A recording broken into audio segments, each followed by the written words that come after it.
There is a hidden kind of kapha that many people miss.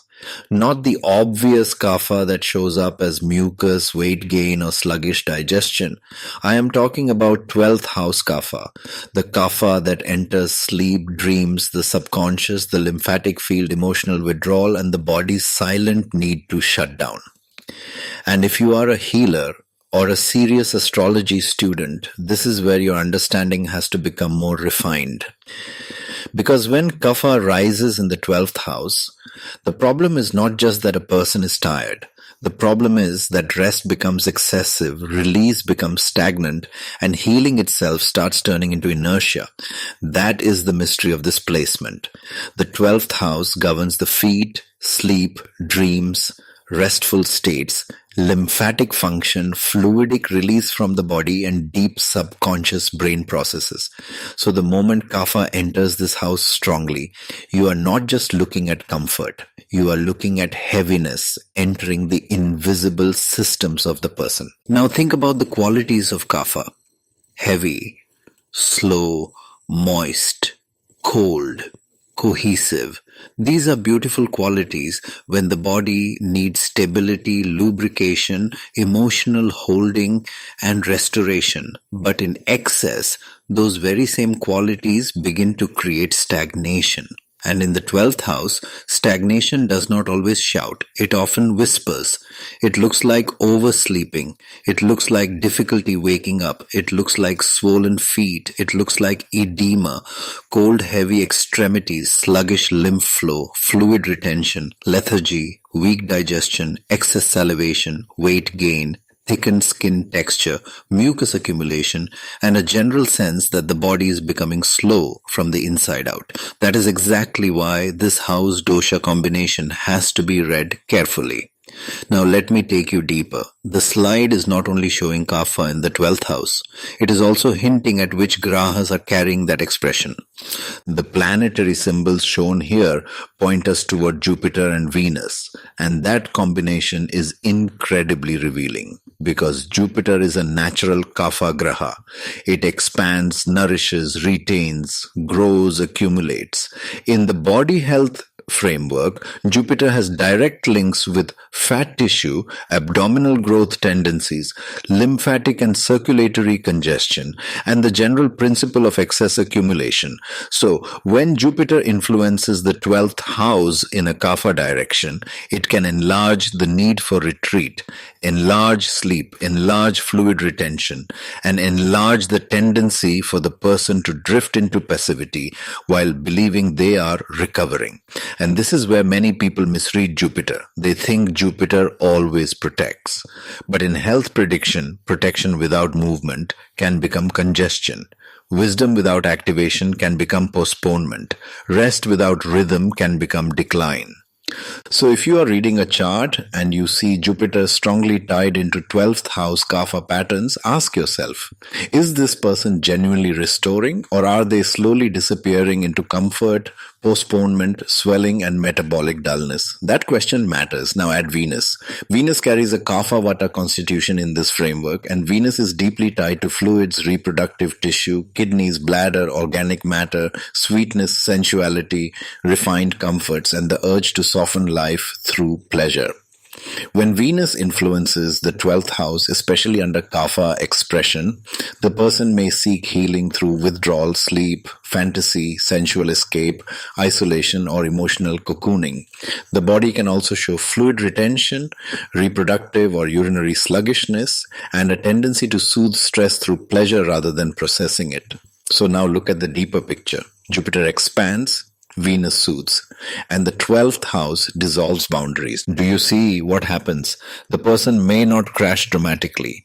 They may simply become softer, slower, more withdrawn, more dream-bound, more emotionally saturated, more dependent on sleep, more prone to water retention, and less willing to re-enter active life. This is why 12th house kapha can be deceptive. It can look peaceful from the outside, but from the inside, the person may be losing sharpness, rhythm, and vitality. For healers, this is a critical teaching. Not every calm client is regulated. Not every sleepy client is restored. Not every spiritual withdrawal is sattvic. Sometimes what you are seeing is kapha stagnation wearing a spiritual face, and that distinction can change the entire direction of your guidance. Now let us bring in the body zones more specifically. The 12th house rules the feet. So kapha here often shows through the feet first. Swollen feet, cold feet, heaviness in the feet, poor circulation through the lower extremities and sluggish lymph drainage. Why the feet? Because the feet are the terminal ground of the body. They carry accumulated load. And the 12th house is where the body releases downward and inward. So when kapha increases here, the release channels become slow. The body holds what it should move. The tissues collect what they should circulate. The person sleeps but may not feel clear. They rest but may not feel renewed. They withdraw but may not feel lighter. That is classic stagnant kapha in a 12th house expression. And mentally, this becomes just as important because the 12th house is not merely physical sleep. It is also dream life, subconscious residue, emotional storage, and the background field of the mind. So when kapha builds here, you may see psychological heaviness, emotional dullness, avoidance, attachment to numb comfort, difficulty emerging from inner worlds, romanticized retreat, and a subtle resistance to effort. Not always depression in a clinical sense, not always pathology, but definitely a loss of inner movement. And if Jupiter is involved, the person may justify it philosophically. If Venus is involved, the person may justify it emotionally or sensually. That is why graha logic matters. The same kapha does not speak in the same language through every planet. Through Jupiter, kapha says, I need space, withdrawal, belief, surrender, protection. Through Venus, kapha says, I need comfort, softness, sweetness, intimacy, escape.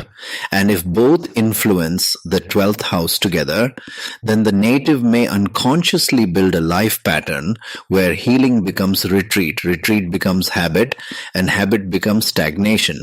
That is a profound reading point.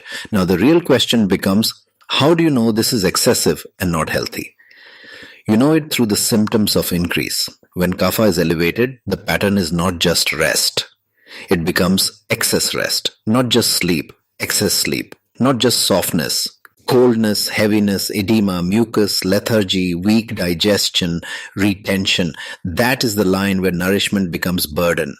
And for astrology students, here is the principle you must remember. Never read a house in abstraction. Read the house, read the dosha, read the body zone, read the graha carrying the dosha, and then read the lived pattern. That is how prediction becomes meaningful. Because the 12th house alone tells you where.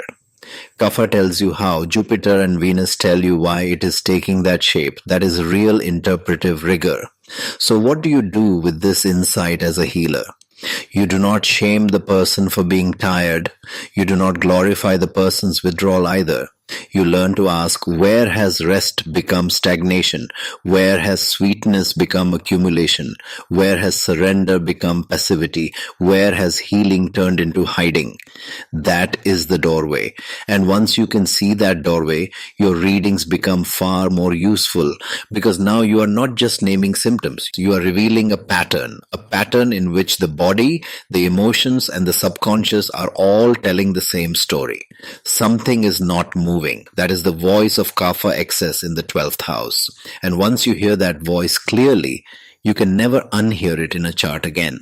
So the next time you see strong 12th house influence with Jupiter, Venus, or kapha dominance, do not rush to call it peace, spirituality, or healing. Pause.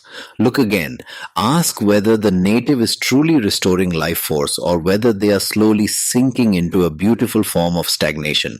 That question can change your entire reading. If this kind of deep Jyotish Ayurveda decoding is exactly what you want more of, stay with this channel because this is where I break down the subtle patterns most people overlook.